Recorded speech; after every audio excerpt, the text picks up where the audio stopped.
Hello everybody, I am the Nirvana Sparkle, and here's your new 26 7th Heaven review for this week.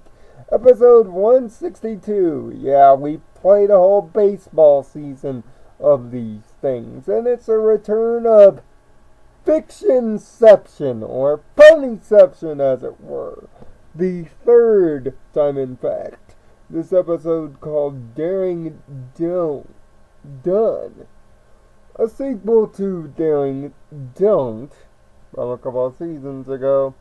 And of course, the first episode that introduced the character back in season 2, Read It and Weep. I might do a classic 65 on that someday. I guarantee you I most certainly will. But on to this week's moral, which is a key point here. Sometimes we make mistakes. Sometimes they're pretty big mistakes. In order to grow as a person, accountability and responsibility are necessary. You are responsible for what you do. You are responsible for what you say. Understanding these things, especially in the internet age, is incredible. Although on the internet, we do have a level of immutability and anonymousness.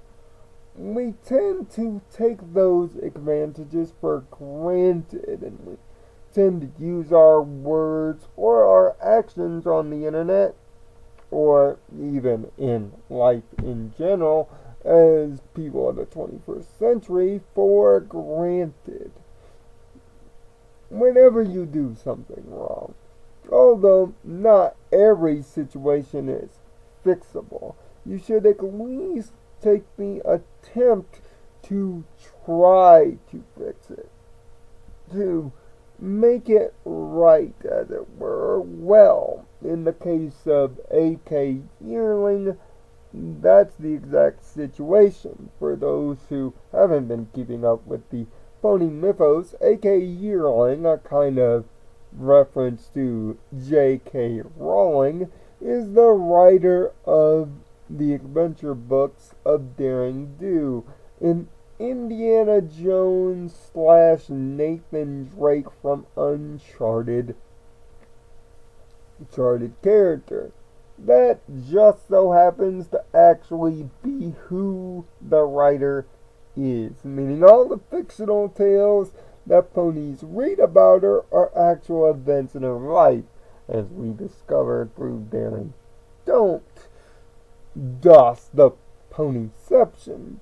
She mysteriously announces her retirement based on how a group of former fans feel about her actual adventures, that she's destructive and whatnot, and leaves bad taste in her mouth, and she's totally convinced that that's what it is.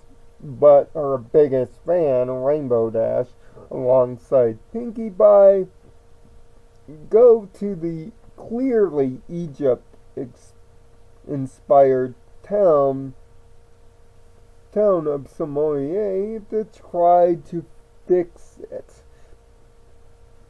There they run into, well, a lot of disgruntlement.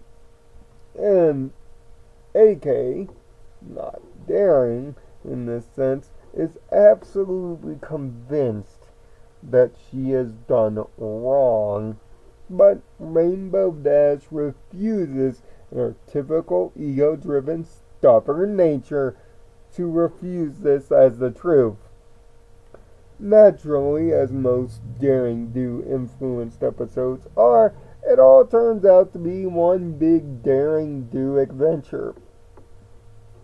So, if you're not a fan of the character in any way, shape, or form from Daring Don't on, you're definitely not going to like this one. And technically, it's the second time this year, if you count the Equestria Girls movie magic special as part of this, that this character has been expressed in a mini adventure of sorts.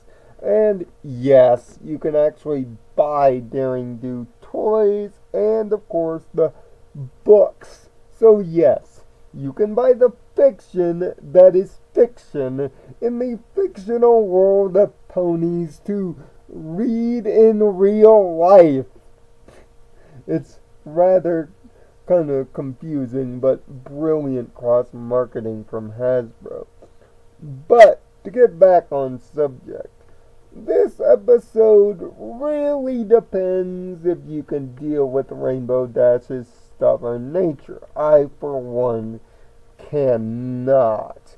And Pinky's hopeful disposition almost tells you the entire lesson in just how she looks at the situation.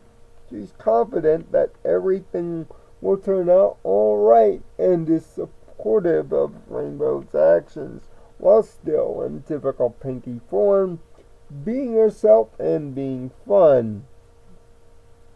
AK goes through a kind of similar to Nathan Drake in Uncharted 4 trial of conscience through this episode, realizing that her actions do cause some dismay, even if they're for a good purpose. Even if you're doing things nobly, doing bad actions despite that nobility can still cause a problem, which is one of the core themes of Uncharted 4 that this episode lifts. The sad thing about Daring Done is it doesn't stay committed to this more interesting and thought-provoking theme, instead going for the more kid-friendly hope angle, which still works, but given the first third of the episode, so leaves you kind of confused. Sure, the episode ends with the atypical Daring Do happy ending and even the traditional trap, much like playing an Uncharted game, but the theme originally introduced is more interesting and gives the plot actual depth. That's not to say that Daring Done isn't the most deeply thought-provoking of the 3 Daring Do episodes. Plus the legend of Somalia, based on Egyptian folklore, of course, is a nice extension to Campfire Tales, a kind of Legend of Magic duo, if you will, from last week. And the fact that part of it is nicely animated is nice, but obviously, if you pay attention to the legend before, it sets up the trap that Dr. Cavaleon sets in the final third, which is good dynamic connection, if not predictable. This is the best of the 3 Daring Do episodes, but again, this all depends on whether you can connect to Daring Do as a real thing. If you can't or find it too unbelievable, this episode is a total throwaway for you.